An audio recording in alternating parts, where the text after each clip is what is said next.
Good afternoon, wherever you are in the world. Let me make sure I've just got some of these things in here because I want to come out of a couple of little crackers before I do anything else. Don't forget to hit the like button. Don't forget to hit the subscribe button. You're going to have to excuse me tonight because I feel quite tired. I didn't have any sleep tonight, so I feel a bit rough. But I've had a cracking day. Now, last night you all sung happy birthday to Junie. And Junie was watching the show last night with Janet. Ah. And she was over the moon that you all wished her happy birthday. And she was exceptionally over the moon with all the English flags because she's English. Let me see if I can actually find a thing. So, again, can we have an English flag for June, otherwise known as Junie, who is watching from East London with her beautiful daughter, Janet, my beloved. But June wants to thank you all for wishing her a happy birthday. It made her day. She loved it. And she got all her family there today because her birthday was actually today. So just to make sure everyone's watching, let me have a look. Now, tonight, we have got a number of people. Let me have a look and see if I can put that on there. I might have to take that off again. We get all the English flags coming up. So I'll take that button off, go on to my normal. Just heard a ping come through. I don't know where that ping's coming from. So there's a couple of things I wanted to talk about. The first, at roughly 8:10, Paul English is going to be coming in, and we're going to do sort of a chin wag about who are the British, right? So we're going to go out, and there might be some callers from his side of the show. So he's got a call-in platform as well. One thing I will tell everyone on the show, I found out today via various sources that the largest AI data center in Europe is being located in Devon, right in the heart of the countryside of North Devon. There's a number of people that are not very happy with that. And I've been on the phone to three different people today talking about that. So that is something that I'll be carrying on with and talking to people about. And let me tell you something, it's a £14 billion project. And just the power side of it, they're bringing a 4,000 kilometre high voltage cable all the way from Morocco. The people that are doing this AI data center have done a number of others in the Middle East, and I'm talking about 30 billion projects. This is a £14 billion project. It's going to take 8% of the UK's electricity, right? So, and I believe they're providing it with this cable. How they expect to push that type of power for DC power long distance, I don't know. But then again, I'm not an electrical mechanical engineer. But they do want to locate this smack in the middle of Devon, countryside, just to make sure everyone's aware. So if anyone understands what I've just said, the biggest data center, AI data center in Europe, is being located in the absolute heart of Devon, right? If you ever designed a more evil way of fucking up the landscape of Devon, the most beautiful county in England, that would be it. And there are some people that regard it as spiritual, and therefore to attack it in this way is evil, in my opinion. And I can tell you now, I've had a number of different discussions today, and I've give some advice on what I would do. The backlash so far to the company building it, and I've got their details here, has been quite immense from the local people, where they've had a consultancy thing and they've put it off because people was uh, up in arms about it. But because of the scale, and I advise today that these people, when you're talking about 14 billion in a project, that you're looking at least 100 million they're going to allocate for legal costs. This is pre-funded, by the way. So I've got to go something to stop it. So I just want everyone to know that. Let me have a quick look. I am going to let Paul in shortly. Give it another 5 minutes, and we'll go in there. But let me have a quick look at this. Now, the other thing I wanted to briefly show you is this on your screen. Rupert Lowe, a Labour MP, Afzal Khan, has just reported me to the parliamentary authorities for my criticisms of Sharia courts, which I hope Rupert Lowe listens to me. It's unlawful under the English Bill of Rights. And that was actually referenced by Lady Howe at a conference that I went to, where a Muslim barrister lady asked Lady Howe, when will Sharia be lawful in England? And she said never, because the Bill of Rights forbids it. And I still can't believe that Rupert Lowe, and people need to say that, send him a message to this and say, Lady Howe has already said extrajudicially that Sharia courts are unlawful in England, right? And it's covered by the Bill of Rights. So parliamentary authorities for my criticism, Sharia courts, the burqa and halal slaughter.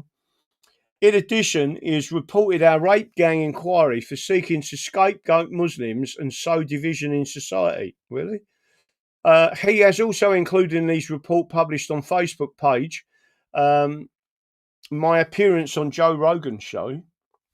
Appearing on Rogan's podcast itself, he says, is extremely problematic.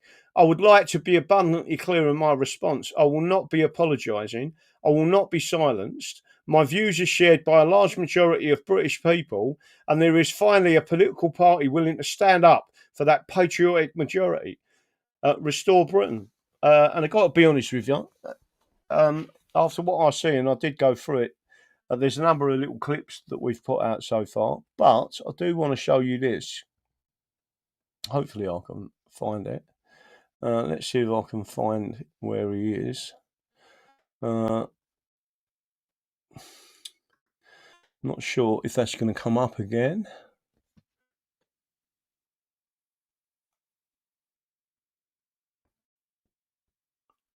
There was a particular answer from someone which was fantastic, and that person had basically said, let's put Rupert Lowe on here. Rupert Lowe. Rupert Lowe. I do apologise, Rupert. Told you I can't see this one, it's too small. Rupert Lowe. Lowe. There it is there. Let's see if I can bring this up. This is the one. This is from Russian Garbage Human, right? And again, I think we need to do some sort of challenge on our constitution reference to British Nationality Act. His own country prohibits him from standing, yet we somehow have to allow this nonsense. We are being taken for fools. Dual nationals are strictly prohibited from holding elected office in Pakistan, according to Article 63(1)(c) of the Constitution of Pakistan. Any person who acquires the citizenship of a foreign state is disqualified from being elected or chosen a member of the parliament or provincial assemblies. Right? Couldn't make it clear enough, could you?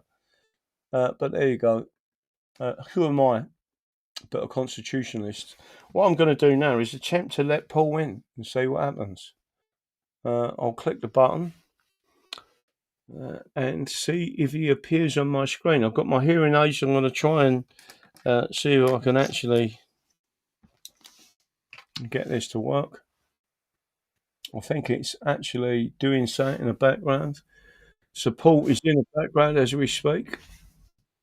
Let's go on a presentation. He's actually in your studio, I think, Paul, because I can hear him. Oh, yeah. Speaking. Good evening. Good evening. Can you hear me, Graham? I can hear you perfectly well. We can hear you perfectly well. So this is great. Should we stop now while we're ahead? Oh, well, we could do. So are you coming on screen with your own video, or just your app at your... I'm such a prehistoric person, Graham. I don't even have a video camera.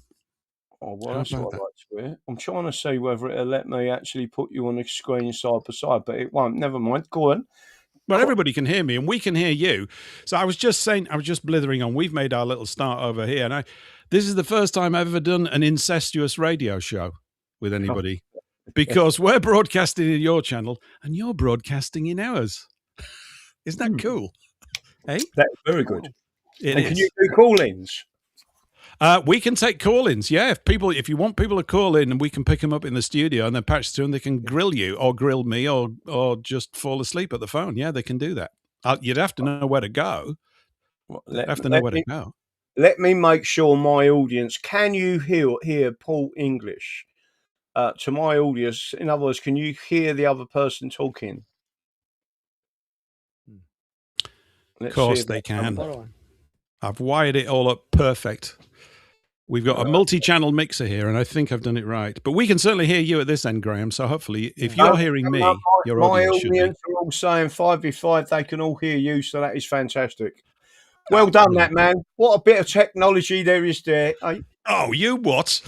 Yeah, I'll tell you what, I have so much technical trouser problem at the start of the show. It's unbelievable. It's why I wear shorts now. There's no point wearing trousers anymore.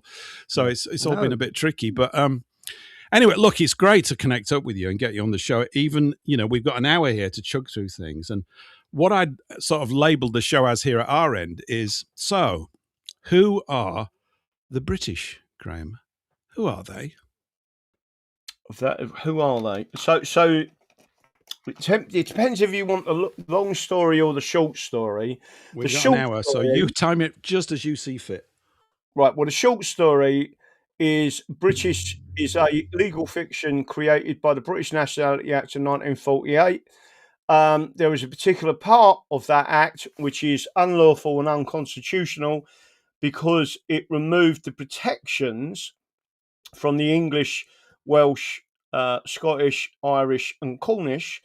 And what I mean by remove protections, there was a Schedule 4, and in other words, hidden, not put on the face of the bill, that removed part of the Act of Settlement of 1701, which meant that prior to the British Nationality Act 1, we were all English, Welsh, Scottish, Irish, and other in the British Isles.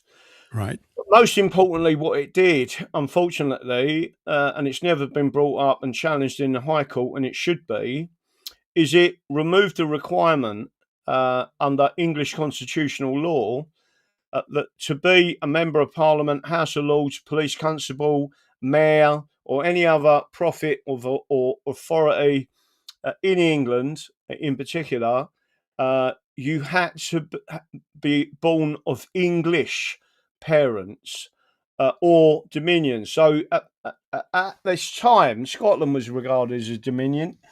Ireland was regarded as a Dominion. Certain other places were regarded as Dominions, including the United States of America at the time.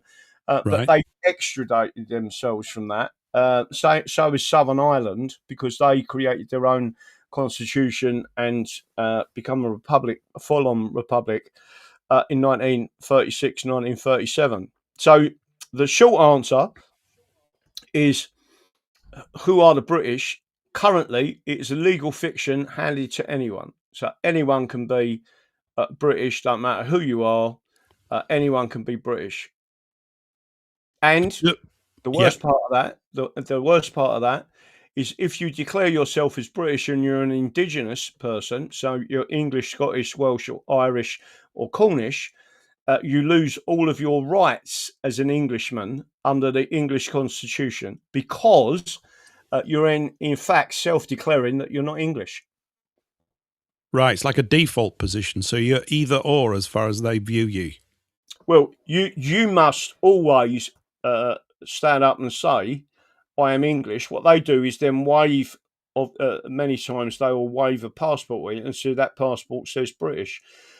The passport references what's known as a unitary state in law, not a country. So it's an authoritative state.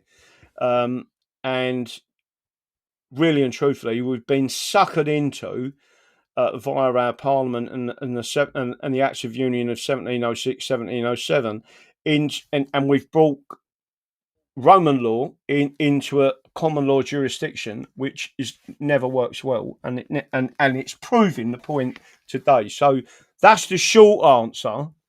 Yeah. If you want to give a longer answer to British, I can tell. It's just even as an aside. Yeah, I don't mind a longer answer. I was just obviously that word floats around in our culture all over the place. I've heard it about 5 times today on the news and stuff like this, and you see it in video clips, and we're the British and all that kind of stuff. And I thought, if we keep using that word, we're basically reinforcing our own misunderstanding of exactly what is the word status here, or is it another word to describe a word like that? Is this describing our supposed status, or is it to do with our race, our ethnicity?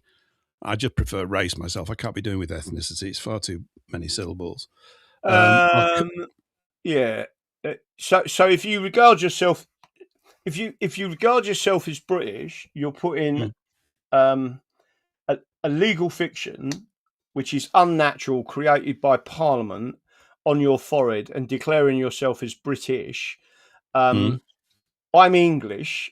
I am a natural Englishman, if you want to put it that way. Our tribe, bound together over nearly 1,100 years. So UNESCO describes us as, if you look at the definition of indigenous, an indigenous population, we're regarded as indigenous. In fact, the English are more indigenous than the Maori of New Zealand. The Maori of New Zealand have only been there for 750 years.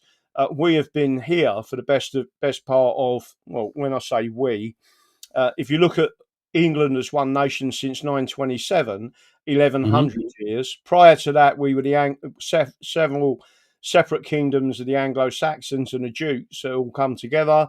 Obviously, we had problems with the Vikings and the Danes, etc. But in the end, we gelled into one. The Scots, so this is getting back into the longer answer to this. The Acts of Union in 1706, 1707 started out life as a treaty between the two countries. Now, anyone who knows anything about international law should understand, and there's this very short video by someone called Thomas Massey on YouTube. Yeah, I know Thomas. Is it the Thomas Massey who's a politician in the States? Is it that one? That guy? That's him. Yeah. So he actually gave a 5-minute brief overview of the difference between a treaty and a domestic law. And a treaty is sovereign to sovereign. This is in short, but he did it in 5 minutes and explained it very well. So a treaty between Scotland and England is between the separate sovereigns or monarchs, right? In order to bring a treaty into domestic law, meaning you make it an act of Parliament, that means it's between subject and monarch, right? So, in other words, the monarch can enact that in law, give consent to it, and then the treaty becomes domestic law. That's the only way you can get a treaty administered in England, is it must be brought into domestic law. One example of that is UNCAT, which is the United Nations Convention Against Torture, which was ratified by the sovereigns. right? So there's a number of sovereign states that ratified it and were signed up to it. But it was actually brought into domestic law with the Criminal Justice Act 1988, Section 134, torture, right? So Right. that means it's a serious criminal offence and it's recognised in domestic law. So that just gives you an example of how you can bring in a treaty into actual domestic law. So getting back to the acts of union, they were two separate. So one's for the Scottish Parliament, one was for our Parliament. Nowhere in there did it say that this creates a nationality of British. The identities of Scots and the identities of English and Welsh and Irish were kept completely separate. No one expected that anyone would have this ever would have this argument, right? Right. Our ancestors just couldn't foresee anyone at a future date doing what's being done to us now. It is highly treasonous. Mhm. So for everyone to understand why did so I often say this to people, why is it that it come about, the acts of union? And the direct answer to that is quite simple. The let me make sure I've got this right. The Scots. So let me just make sure I get this right. So after the Bill of Rights and the Glorious Revolution, we've got a king called King William. He's also the King of Scotland. We had a convention parliament for just under a year, right? Scotland's convention parliament, believe it or not, went on for 14 years. And in that time period, not long after the actual claim of right from Scotland and the Bill of Rights come in effect, and all of the Glorious Revolution laws that come into effect, a Scot called John Paterson created, as one of the co-founders, believe it or not, the Bank of England in I knew. in Yep. 1694, right? Yep. And He was the for front very, man for it. Wasn't he the front man? I view him as a front man. I wouldn't say him. It wasn't actually. It was. It. There's a lot of conspiracy theories about this, and just in case anyone's sort of watching, right? Your members won't be able to see this, but as you can, people watching online can see that this is a massive, great big law book. Right? This is the earliest Halsby's Laws of England, second edition, volume 1, Lord Halsham. Right? Couldn't you get a bigger book, Graham? It's a bit Sorry? small, isn't it? Couldn't you get a bigger book? Right. So for your audience who can't see this, it's 4 inches of solid paper, and in this book it tells you in the back exactly how the Bank of England was created in law, and all of that information is in there, and that is so heavy. I had to drop it on the floor rather than put it on the floor. So if we look at that timeline just prior to the Bank of England, we look at the 1600s, because this is the run up then to this change.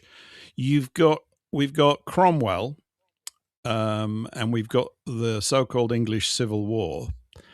Then after that, we've got him as Lord Protector for a while. I don't know how long it was, 14 years or something, was it? Something like that. Yeah, 12 years. Yeah. And then Charles II, tries to come back and take the crown. That's all smashed in. And then we get to 1688, which is William of Orange and the Glorious Revolution. He comes in from Holland on the back of a bunch of merchants, right? And as I understand it, Graham, he came in because, you can correct me if you like, if you've got something different to say. I was just going to say that he came in on the proviso, they backed him and paid for his ships, that he would create a central bank that they would be the primary shareholders of. The people from... That wasn't the primary reason he was brought in. So first of all, it is a misnomer that we was invaded, and it was all to do for the Bank of England. That is not what it was about.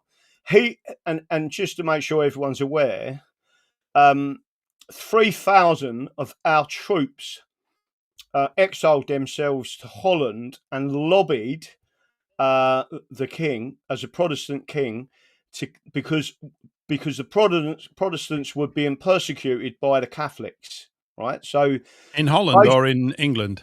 No, in England. So they left England. 3,000 troops left England, and they lobbied for the king. And so there was already issues in France and a number of other places with Protestants and the Catholics. Cut a long story short, strategically, he needed to help England, right, and to bring it back the way it should be, which is without any papal authority, which is exactly what they did. And the army changed sides as soon as he got here, and they knew it was all on. The army changed sides. The king basically got a nosebleed. There's a big long story to this. Run away, got in their own boat, threw the seal of England in the River Thames. Yeah. And the main debate at the time was whether he abdicated or absconded. And they finally come to the decision that he abdicated by deed, right? So you don't have to declare abdication. You can, if you breach He your did it as an personal action. I'm abdicating now. Look at me in this boat. Yeah, I'm off. And he's Right, threw the Great Seal of England in the River Thames. So what happened? The reason why the Bank of England come about was we had been at war with France for something like 12 years, right? And we didn't have any money. The merchants who had the money, they was also businessmen, and they had to find a way of so they didn't mind giving money to the Crown and to Parliament and to rebuild England. But they wanted to get they wanted to get a corner out of it. Why? It wasn't them creating the wars. All they want to do is trade and do whatever, right? So there were specific legal safeguards to the Bank of England. One of them was you can only have a maximum holding of £10,000. Now, not being funny, £10,000 then was a lot of money, right? Yeah, it was. It was huge. It's not. It won't go amiss today, to be quite honest. But back then, it must have been a bloody fortune. So again, £10,000 net. So King William III was only one of the largest shareholders, and although I don't think he was a director, I think there was 24 directors. There was a governor and a deputy governor. But the whole point of this is the person who created it and set up the structure was Scottish, and his name was John Patterson. Yes. After a year, he fell out with the Bank of England. He was a bit of a fly-by-night, and he went back to Scotland. And then what he did was created and pushed through the Scottish Parliament an act which basically created a trading. Well, this is what he told them he was doing: creating a trading company with the authority of Scotland that allowed them to trade with Africa and the East Indies and India, right? So, but there was already a trading company in place called the East India Company, which was English. Set up in 1600. Well, again, what people have got to realise is they then changed the terms because they tried to raise, now think about this, £600,000, right, in 1695. They lied to the Scottish Parliament saying exactly what they wanted the money for. The English pulled out of it because King William said, listen, he was then advised that this actually went against the interests of England, right? So he then pulled the ticket on it and said, "I'm not granting that as an act." And the ministers, the Scottish ministers that allowed it to go through, and he considered had lied to him, he sacked them, right? So there's a lot more to the story that people don't realise. Then they changed the mission statement, and they only raised 220,000 for this company. And instead of trading, they've tried to create a colony called the Isthmus of Panama. It was on the Panama Canal, right? So it's called. What is an isthmus? What is An it? isthmus means an area close to water, Okay. It's a right? lovely word. So, Yeah. so basically, what they did was they then tried to colonize this area. Spain had already colonized it. So they then went up against, just think about this, everyone, a superpower of the time, which was Spain, Mm-hmm. with a fraction, bearing in mind again, they've raised 220 grand. And just to make sure everyone's aware of this, the total liquidity of Scotland at the time was £800,000. Right. So over 25% of their entire economic or purchasing power base was sunk Yeah, into this. yeah, Right. right. That's considerable. It gets worse, Paul. Right, Right. a Scottish pound to buy one English pound, you needed 12 Scottish pounds. It was a completely separate currency. It was a Scottish pound, and there was English pound sterling backed by sterling. Right. Yep. So our currency, we had a very strong economy, right? That Scotland was always trying to undermine and do all sorts of stuff in the background. You Anyway, nasty Scots, you. well, what they did was they sent this fleet out there, and Right. and then they come unstuck fighting the Spanish, not just once but 3 times. They got beat all 3 times. They lost over 2,000 men and their best men. Right, bearing in mind the population of Scotland was only 1 million. Right, so Mm-hmm. if you think of 2,000 of best men and 220 grand, which basically bankrupted them, right? So they're in trouble. They then kept asking the English king at the time, who was also the Scottish king, can we have a union? King William said no, because English and Scots are too tempestuous, right? You don't like each other. It's not going to work, right? So they asked for this political union, and then when he died, they pushed it through with Queen Anne, and there was a few minor changes to the articles. And basically, that's how it went through. So the Scots are telling people that this all the big bad Englishmen and we did this and we did that. The Scots, so the ruling classes and the merchant classes of Scotland and the ruling classes and the merchant classes of England, which isn't the normal people of England and Scotland, come No. together. Some people regard them as spivs, some people regard them as elites, some people regard them as the banking class, right? But what really happened is that we assisted. We then, as part of the actual union, give them 300 of actual English money, give them Mm-hmm. 398 grand to bail them out of trouble, so they didn't have a civil war up there. Because there were still problems with the French, and we didn't want the Scots siding with the French because that's all they've ever done, right? So we bailed them out, and you've heard the expression "too big to fail." Well, I The think we've all heard that one recently. Yeah, they've been pounding right, that into your head.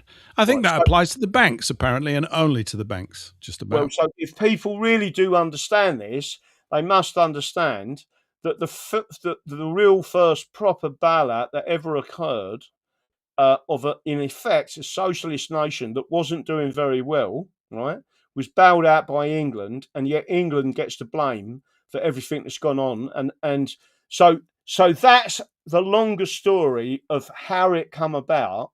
And the Scots will never tell you the truth, even though I can get the books out now, original books, hundreds of years old, that tell you the whole story. Right. That's quite a chunk of stuff I didn't know there, Graham. That's really rather fab. I mean, Yeah, there's loads that's more. tremendous stuff. Yeah, I But mean, the thing, what do they say about our relationship with the Scots? I mean, I don't feel, I grew up with Scots in Leeds as a kid. I've mentioned it before.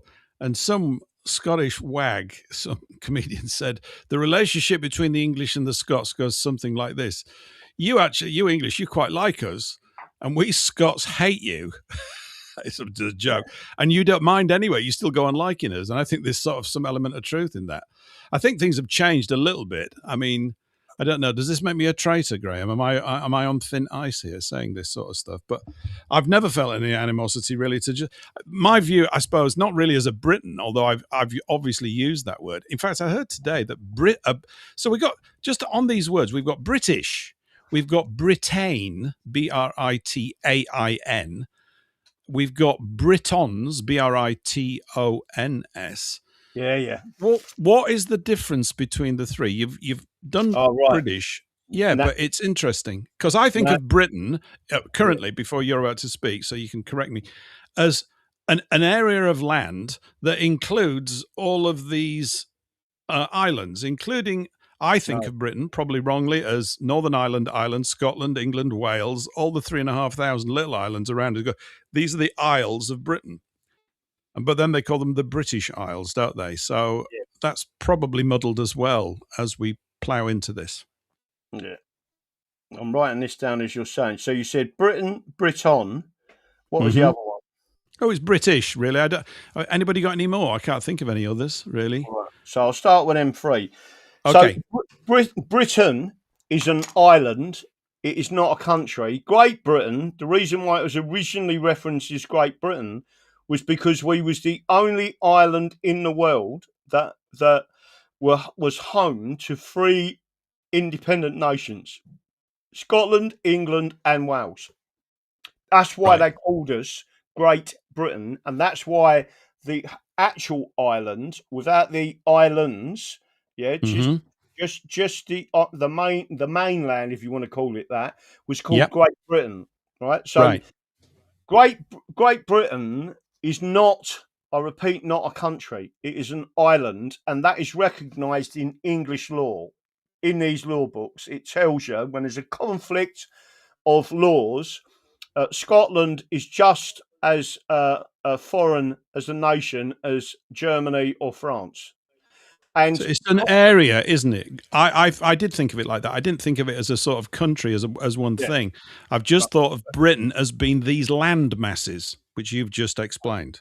So that's exactly that. And then you've got the British Isles. So technically, Ireland is part of the British Isles, right? But Ireland, especially Southern Ireland, is a separate nation and a republic on its own right. Northern Ireland is common law jurisdiction. Wales is a common law jurisdiction. It's a principality. It's no longer a country in its own right. And it was a half Welsh king that did that in 1536. It was nothing to do with anyone living today. If they wanted to return to complete independence, I would say I ain't got a problem with that, as long as we put a very large border up. And if you want to trade with us, not a problem, but there are tariffs. That's the way we used to do it, right? So of course, yeah, I can imagine it was. Yeah. So getting back to Britain, right? This is a fantastic term. Britain can be a Scot, an Englishman, a Welshman, right? A Briton, Briton, a Briton. Correct. It can be that. Okay. It is completely distinct from British. British was created by the British Nationality Act 1948, right?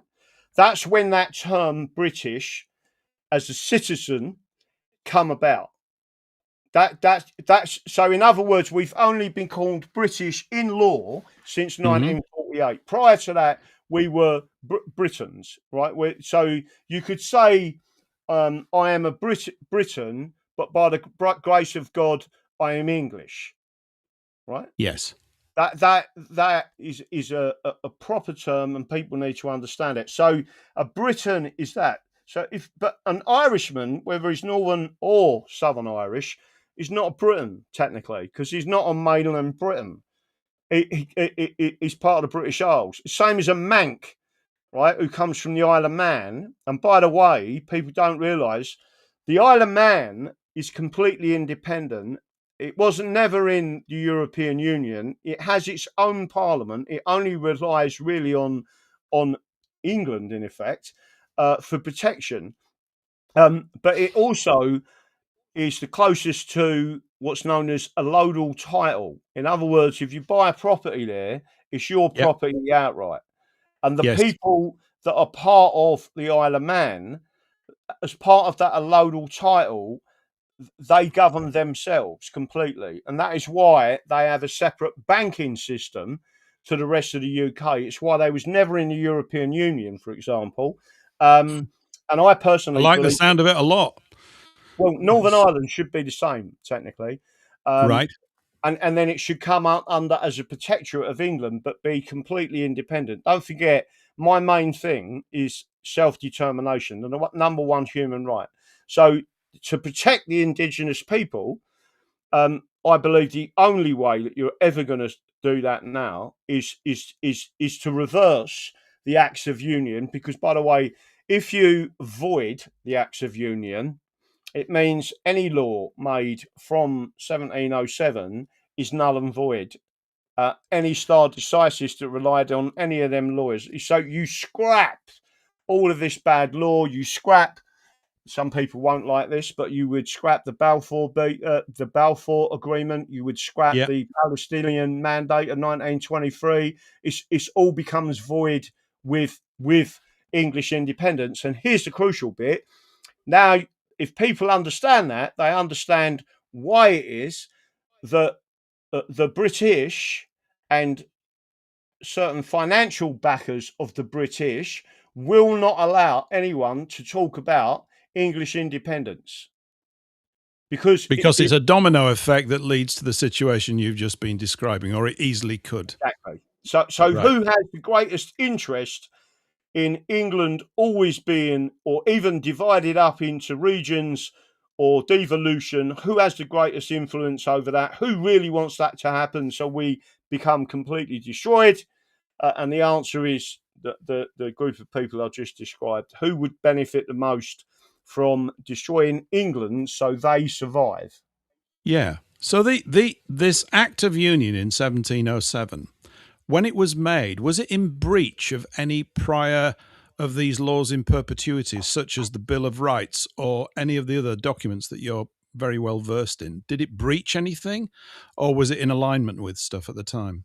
It was largely in alignment, and largely, for example, it gives certain protections to the Protestant faith, and Presbyterian Church in Scotland forever. There's a number of articles in the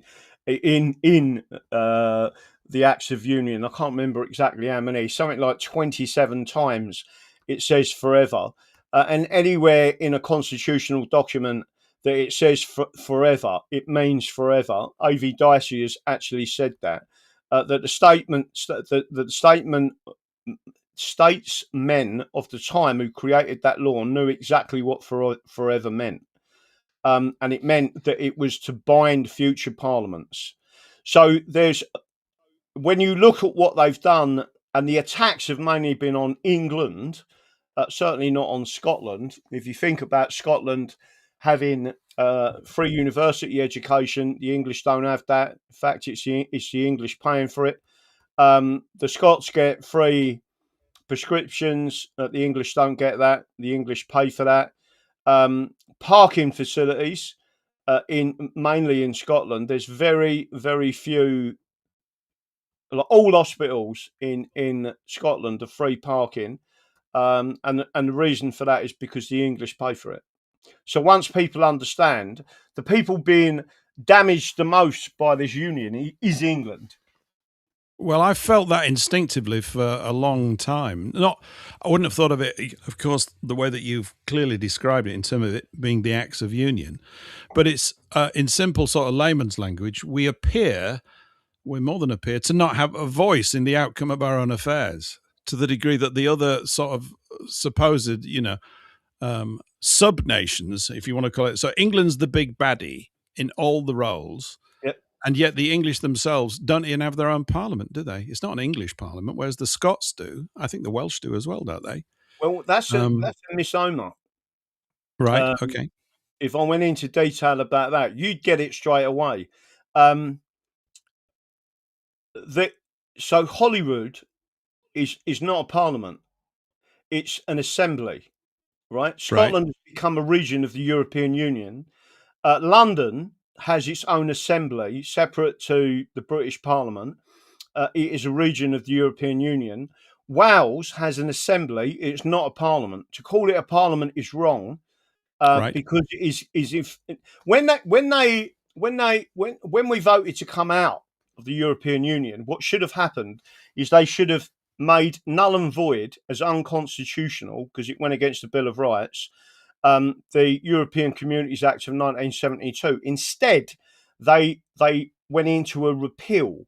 Well, repeal means that you've left in place a lot of these laws and the stare decisis backing it up. Whereas if you make it null and void and unconstitutional, which is what the people did via a referendum, that would have solved the problem. But again, it's because people don't understand the Constitution. They don't even understand the meaning of the words. But getting back to your point, Do you think it's surprising, Graham, that people don't understand the Constitution? I mean, if I just take myself as an example, it's not that I lack curiosity. I've been sort of sticking my nose in other areas.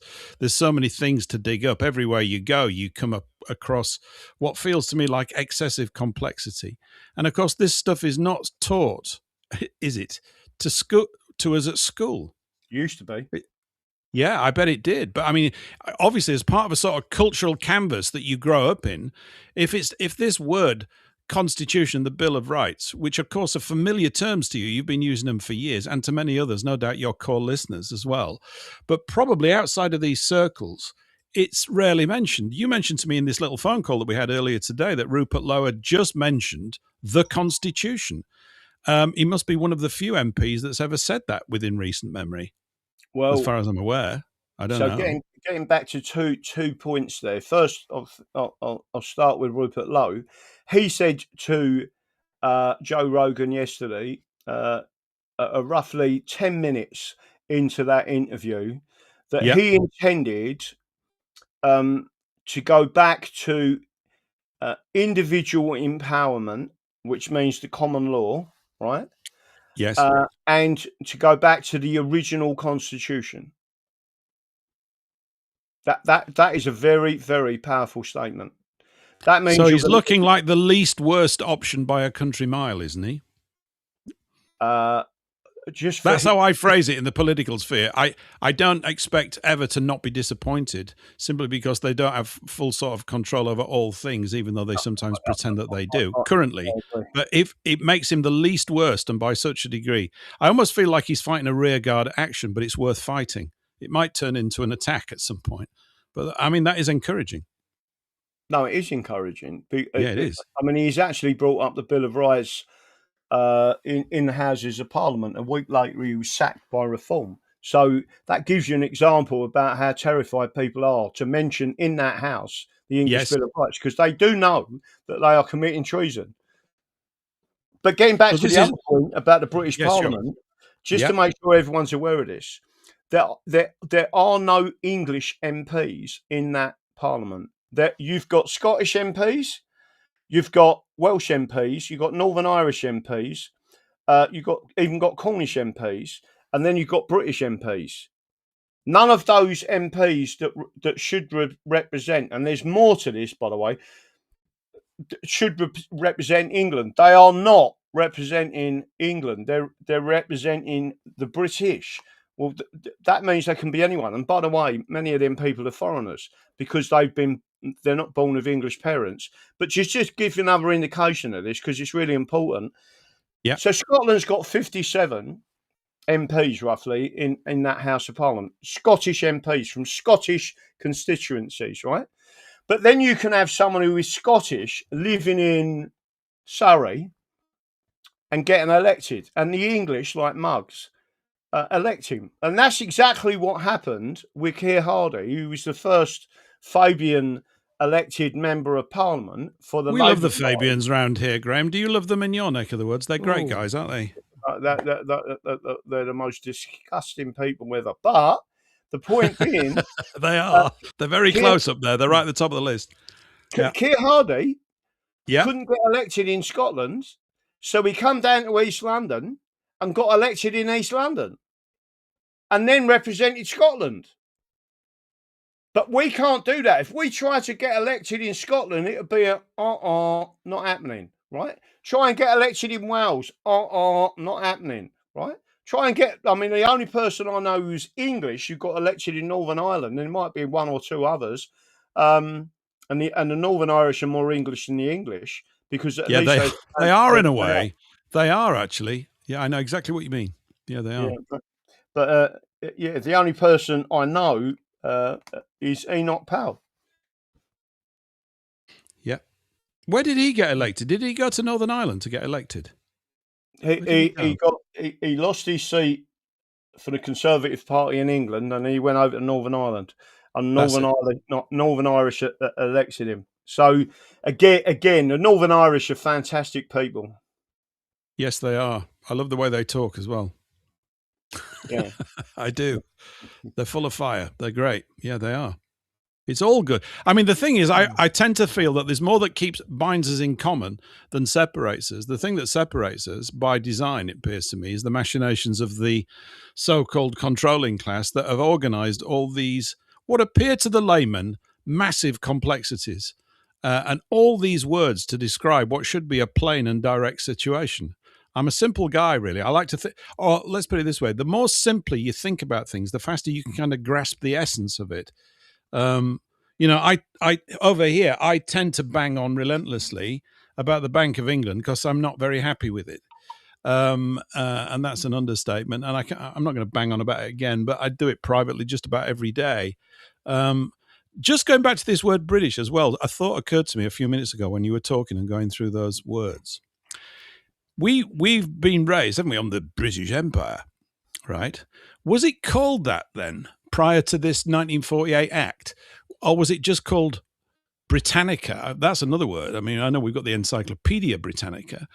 Apparently the 1906 version apparently is the one to get. Apparently that's before they started ripping all the words out and getting it all wet. Yeah, but I don't have a copy. But was it called British back in the 1800s? Had that word been coined? Was it in sort of common parlance?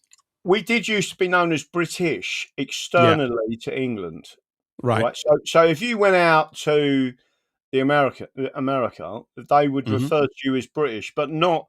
I mean, if you had a deal with them, you'd obviously be English. Everyone knew that there was a difference between English, even the First and Second World War. If you'd asked any of the soldiers what nationality you are, they didn't say British. They would have said English, Welsh, Scottish, Irish, because this push on Britishness never happened until 1948. So just to make sure your audience are aware, we lost the Second World War, and we lost. Oh, I know that. I talk about that a lot. Yeah, we absolutely lost it. Yeah. We lost it to the Soviets, right? So where your pet hate is the Bank of England, and I understand that completely, right? And the Bank of International Settlements, all of that, central banking, the way England thrived, and the Magna Carta actually tells you that. I think it's Article 9. It didn't just protect the City of London; it protected all of the cities and towns of England, right? So you could all have your own financial institutions, but just to make sure your audience are aware, the Bank of England was nationalised in 1946. So they say. Well, it was nationalised in 1946. That means the state have took control, and then because it's nationalised, the control of the board isn't the way it was operating prior to 1946, right? So when you understand what the Soviets do, the Soviets and communists nationalise everything, including the currency. And that's basically what they did. And again, if you think about 1948 and the British Nationality Act, who pushed that through Parliament? Clement Attlee. What was he? A Fabian. Oh, no.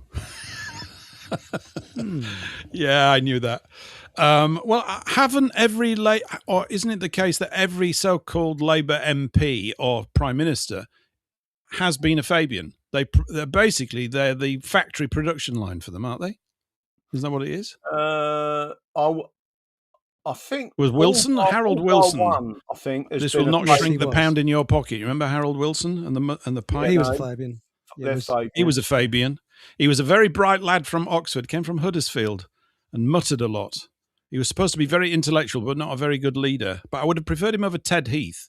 I'm not. Although that wasn't Wilson. He was being investigated for communist ties, which is. He was a Fabian. So more of a factual point to highlight to people is that 79% of all prime ministers since the Second World War have all come from Oxford. And what I keep saying to people is Oxford is the spider's web with the communist spider sitting right in the middle. And when you understand that Bill Clinton went to Oxford, and then he was a Rhodes Scholar, wasn't he? The Cecil Rhodes Fund. That's what he's known as. Yeah, comes from Rhodes. He went to South Africa and assisted with the Fabian takeover of South Africa, and then they destroyed South Africa. The Fabians have destroyed New Zealand. They've tried to destroy America because you've got the international Fabians in America. They destroyed Australia. They're basically attacking.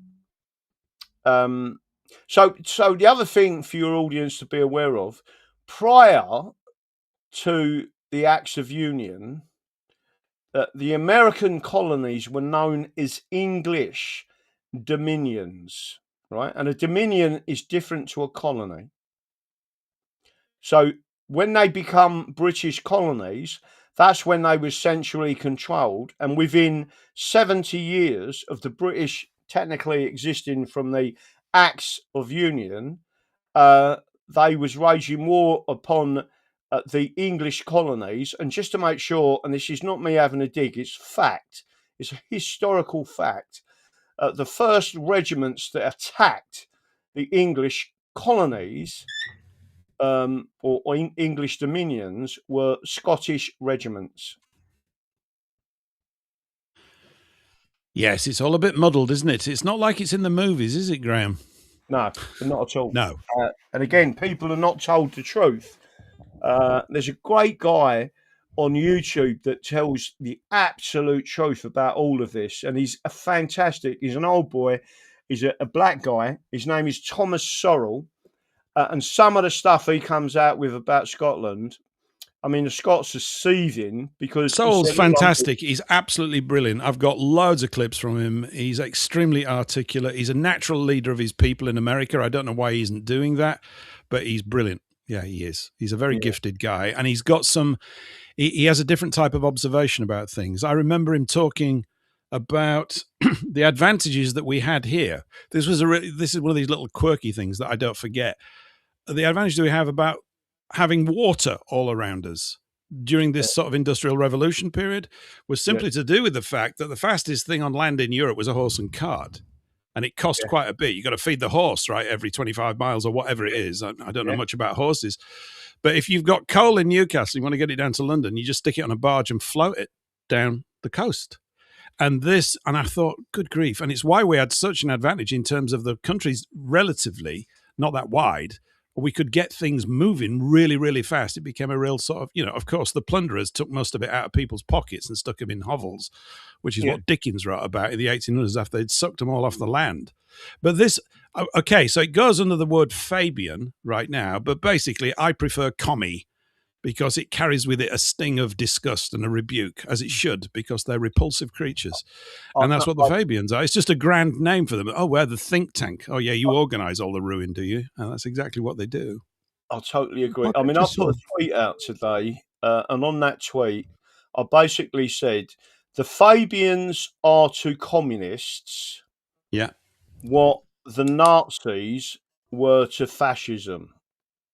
They're the ideological organisation. That's it, right? So a Fabian is a communist, and the same as a Nazi is a fascist, and both of them are forbidden under English law. And if you read the Housery Laws of England, it actually tells you that communists and fascists must be purged from any position of state security. Oh, I need to get that and put it on a T-shirt. I quite like the idea of a proper honourable purge in many ways. I mean, I suppose you've got a problem if you're a commie fascist. Or, I mean, these words are thrown about obviously as slurs now. So, I mean, when I'm in conversation, I go, look, you can call me what you like. I'm an, what do you want? Nazi? Yeah, okay. Fascist? Yeah, okay. Commie? No, I won't let anybody call me that. But all the other ones, because they've lost their meaning and weight in terms of true understanding of what they mean or what they initially meant. Yeah. I think also the World War II thing is massively complex. I think, have you ever heard of a book? And we're just coming to the end of the hour here, so we've got to wrap up in a couple of minutes, actually, Graham, which is a pity, but it's not a pity because it means it'll set the stage for the next one. Fingers crossed. There's a book called Red Symphony. I don't know if you've ever heard of it. Yeah. It's an astonishing book. I thought it's one of the most revelatory books about the long-term planning of that second conflict, and it's all by design. And I remember Rakovsky, the guy that's been interviewed, said that communism and Zionism and all, he said, these are just pegs on which to hang an idea. We don't really care about this, something else. You can feel it in all these things. And I think, for me, I've mentioned that what happened with Henry VIII kind of ushered something in here, this whole splitting of the church. That's got an external influence and force upon it. It's not none of these things feel natural. They all feel bogus. They feel cunningly planned by traitors, in the alleyways, whispering, as Cicero talked about, more to be feared than a murderer or an army at your gate. And they are. And look at, this is the ruin that we're in right now. But Graham, it's been fantastic being on your show and having you here on this one. I've really, really enjoyed it. I mean, we've only covered a couple of words, so we've probably got about 300 more episodes to do. Sorry about that. No, that's fine. You're on Rumble. Are you on Rumble? Let's just big you up a bit. So you're on Rumble every night of the week. Is that right? Monday to Friday, something like that? I'm on Rumble every night from 8 p.m. live. Normally to about 9, sometimes till 9:30. Depends what's going on. Mm-hmm. And then I'll give commentary about what's going on, whether we got any court cases, mainly covering constitutional law. And that's the main thing that I do. But I'm also on YouTube. Although I've been banned so many times on YouTube, I don't even bother with it. And we're also now on Twitter as English Exit. Fantastic. I'll get those details from you in due course. That's brilliant. And of course, you've got a great name for the show, which is The Full English, right? Yeah. I keep thinking, Graham, if you're around in the mornings, I keep talking about doing a morning radio show, and I want to call it The Full English because that's what we should do. So this is still a couple of months away, but in the autumn, when I get a bit more things freed up, because I think a morning radio show would be a blast to do and all that kind of stuff. So I'm just planting a seed with you. But look, brilliant having you on. And speaking of the word English, you know Mr. and Mrs. English, don't you? So we've got a little song of theirs that we're going to play. We can play this. And then I've got another guest coming on in hour 2. But Graham, fantastic. I'll be in touch after the show at some point. Send you the recordings. Yeah, fantastic. Absolutely wonderful. Really enjoyed it. Look forward to doing it again sometime soon. Here's Mr. and Mrs. English. Graham Moore, everybody. We'll be reconnecting up. Thanks, Graham. Thanks very much. Thank you.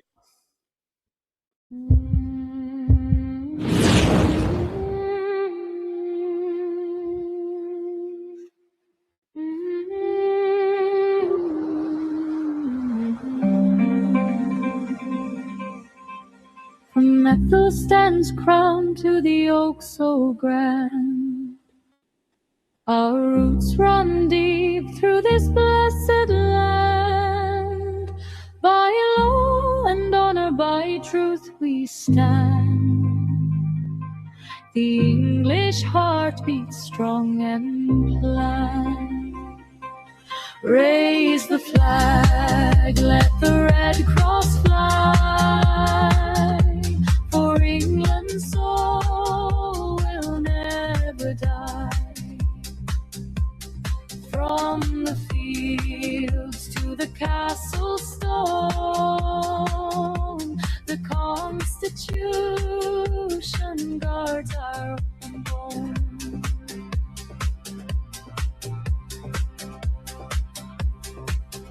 Graham's dancing away like a good one there on that video. Very embarrassing. Our charter stands our ancient guide. No tyrant's hand shall break our pride. For freedom's flame burns bright inside. The dragon sleeps beneath our mind. The oak still grows in morning light. By English law, by English right, we hold the truth, we are the light. Raise your voice, let the anthem ring, for England's law and England's king. The Constitution, our sacred song, for England's glory, proud and strong.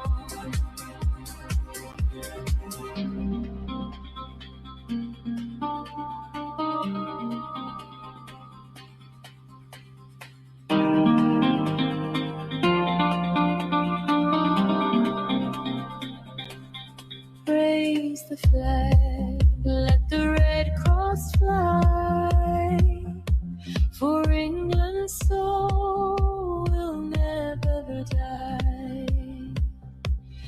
From the fields to the castle stone, the Constitution guards our open bone. Raise your voice, let the anthem ring, for England's law and England's king. The Constitution, our sacred song, for England's glory, proud and strong.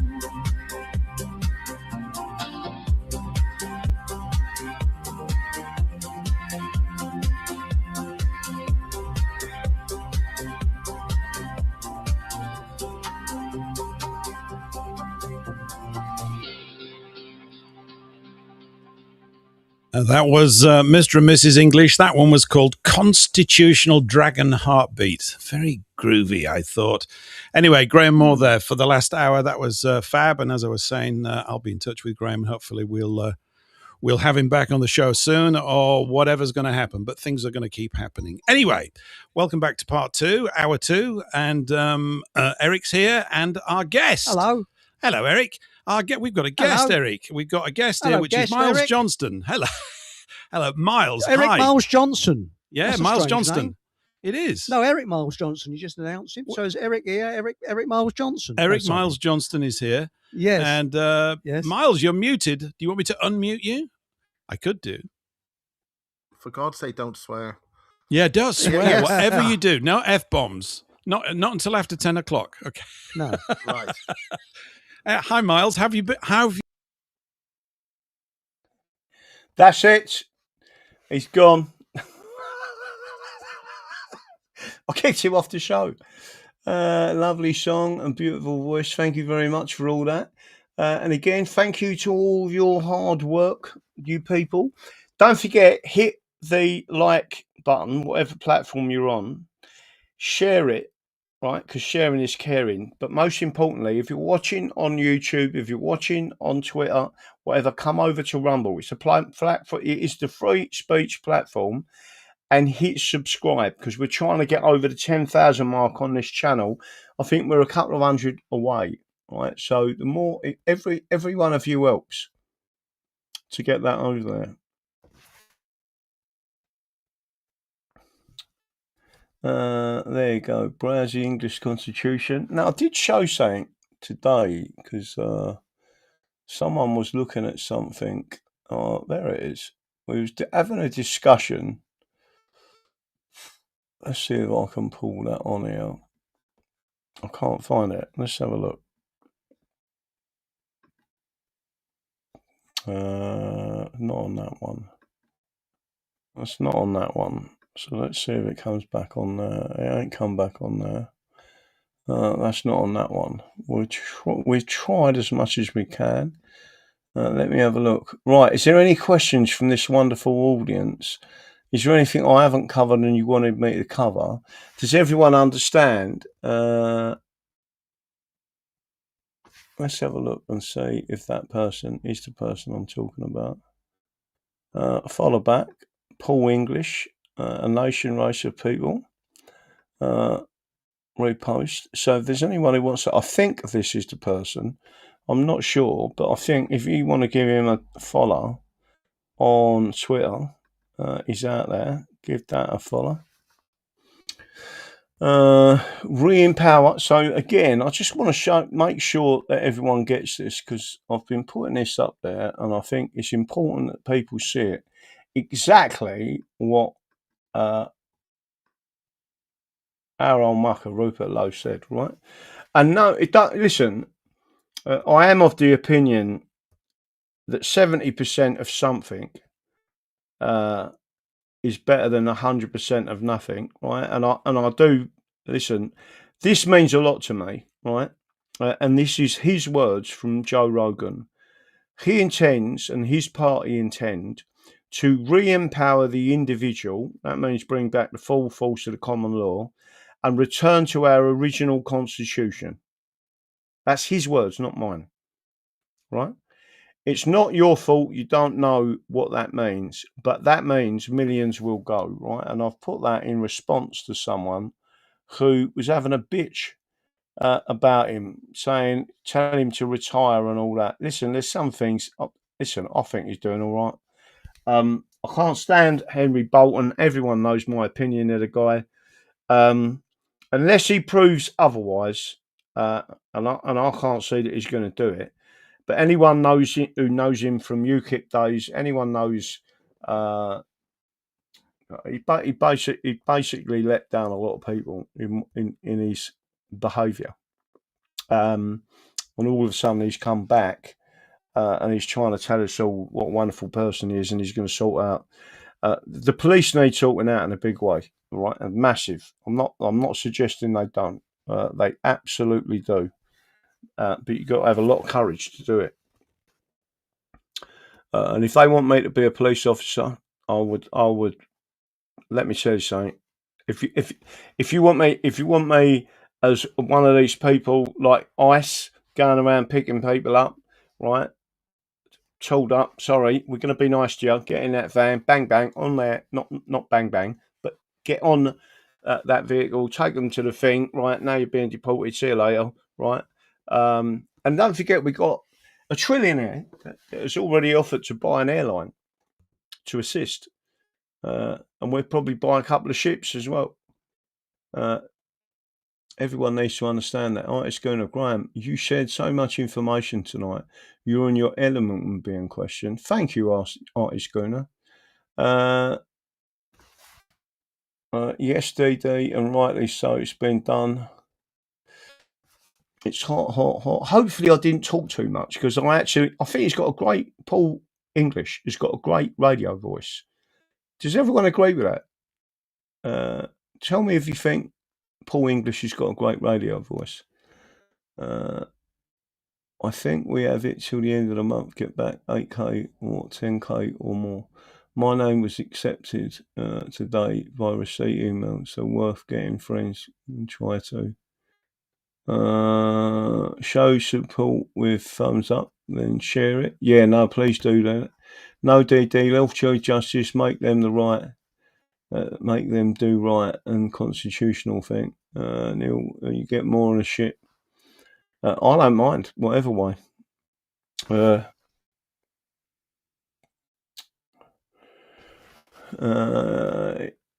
He's been very aggressive towards Pakistan, and I'm pleased with that, Rupert Lowe. There's plenty of ways that we can twist their arm. And you'd have the whole might of the USA would be saying, if you don't take these people back, after we've been told what you've been doing in England, right, we ain't trading with you. Juicy and Lucy, awesome radio voice. He's like that with his voice messages. Why not give Graham a follow on X? Yeah, that'd be helpful. EGNR, a good voice that's easily listened to. He sure has a great voice, easily listening like you, DD. Thank you, Wessex777. Awesome radio voice. He's like that when he messages us. DD, you're not wrong. Container ship, whatever. Right. Any other questions? Anyone got any questions? So again, I'm going to say big shout out for Junie, whose birthday is today, and she thanks everyone for her birthday wishes from East London. Bearing in mind she's housebound, she's been on a bed on her back for 5 years. I don't mean that in a rude way, obviously. She's got oxygen coming out, right? But she was Junie was very, very grateful and really pleased that you all thought of her and put the English flag up for her. So it made her night, or made her day, that we sung her happy birthday. Pakistan have ruled their relationship at us now.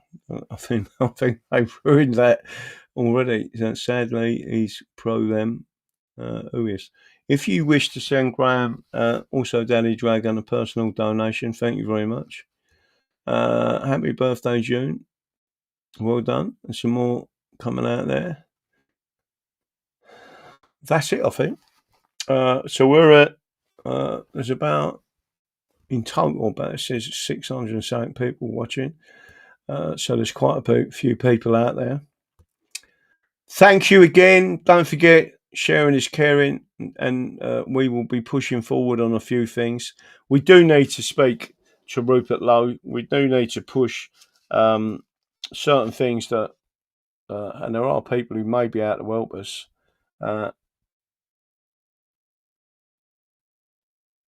Well, thank you, Dee. Good night. God bless. Yeah, good night and God bless to you. Don't forget what I believe in. The Constitution is the solution. I am grateful. I'm going to be out and about tomorrow, and hopefully I'm going to try and get some sleep tonight. I've had no sleep last night. It's no sound. I think it's because Janet's not here. You know when you think, oh, the sound of her snoring was soothing. That's it. Good night. God bless.